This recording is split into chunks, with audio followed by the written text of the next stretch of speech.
कहते हैं कि महाभारत में एक से बढ़कर एक सुंदर स्त्रियां थी। जितनी वे सुंदर थी उससे कहीं ज्यादा ज्ञान संपन्न भी थी। माना यह भी जाता है कि उनमें से कुछ स्त्रियों के कारण महाभारत हुआ। यह आम धारणा है कि जर जोरू और जमीन के लिए ही युद्ध होते रहे हैं। हालांकि कुछ विद्वान मानते हैं कि महाभारत युद्ध के कारण कुछ और भी थे।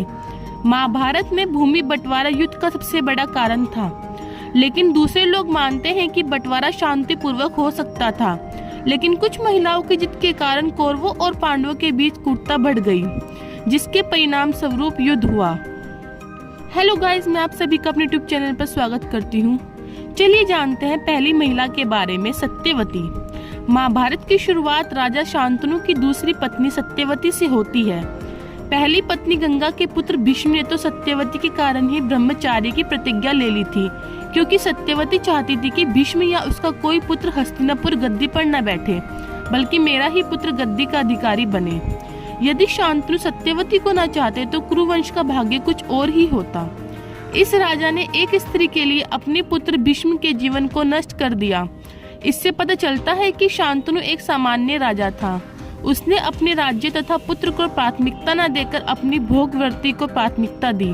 तो यह कहना उचित होगा कि सत्यवती ही एक प्रमुख कारण थी, जिसके चलते हस्तिनापुर की गद्दी से कुरुवंश नष्ट हो गया।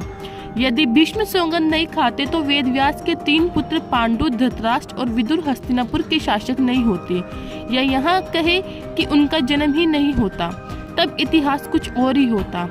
आइए जानते हैं दूसरी महिला के बारे में, सुभद्रा।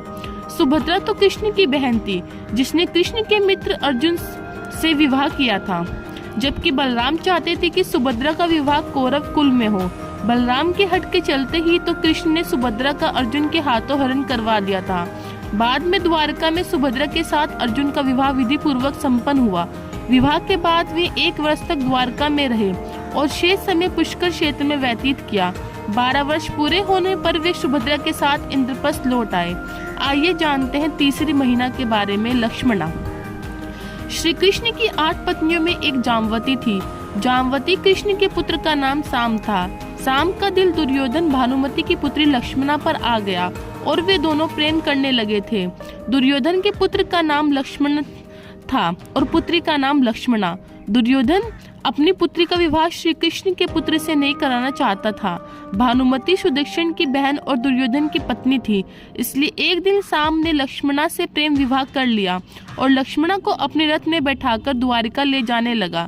जब यह बात कौरवों को पता चली तो कौरव अपनी पूरी सेना लेकर साम से युद्ध करने आ पहुंचे। कौरवों ने साम को बंदी बना लिया। इसके बाद जब श्री कृष्ण और बलराम को पता चला तब बलराम हस्तिनापुर पहुंच गए। बलराम ने कौरवों से निवेदन पूर्वक कहा कि साम को मुक्त करें, उसे लक्ष्मणा के साथ विदा कर दे, लेकिन कौरवों ने बलराम की बात नहीं मानी। तब बलराम ने अपना रौद्र रूप प्रकट कर दिया। वे अपने हल से ही हस्तिनापुर की संपूर्ण धरती को खींचकर गंगा में डुबोने चल पड़े। यह देखकर कौरव भयभीत हो गए। संपूर्ण हस्तिनापुर में हाहाकार मच गया। सभी ने बलराम से माफी मांगी और तब साम को लक्ष्मणा के साथ विदा कर दिया। द्वारिका में साम और लक्ष्मणा का वैदिक रीति से विवाह संपन्न हुआ। आइए जानते हैं चौथी महिला के बारे में, कुंती। कुंती और माद्री दोनों ही पांडु की पत्नियां थीं।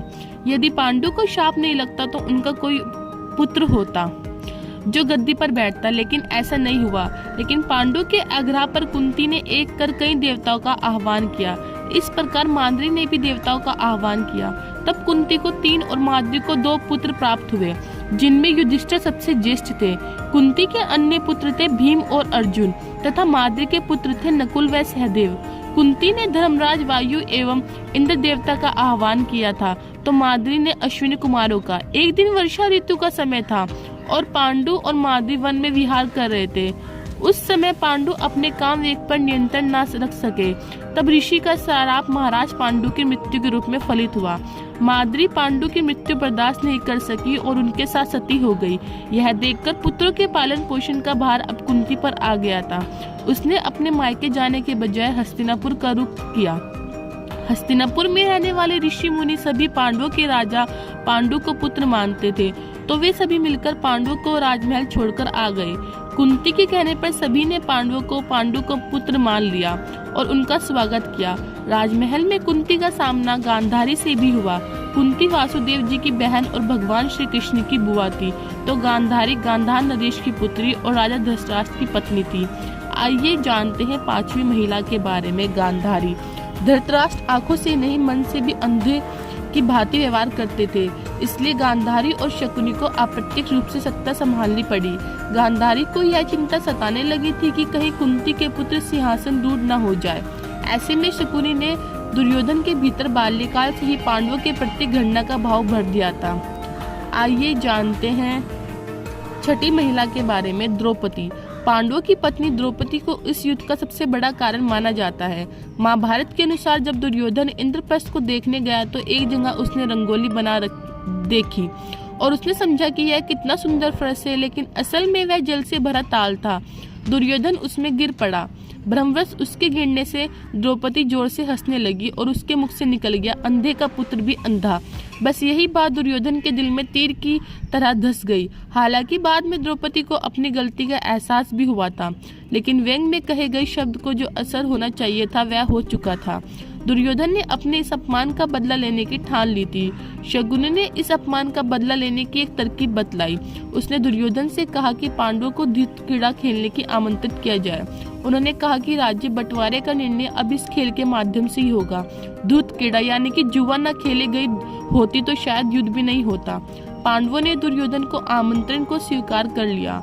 उन्होंने अपने भाग्य का निर्णय धूत के खेल पर छोड़ दिया, लेकिन पांडव तो इस खेल में माहिर नहीं थे।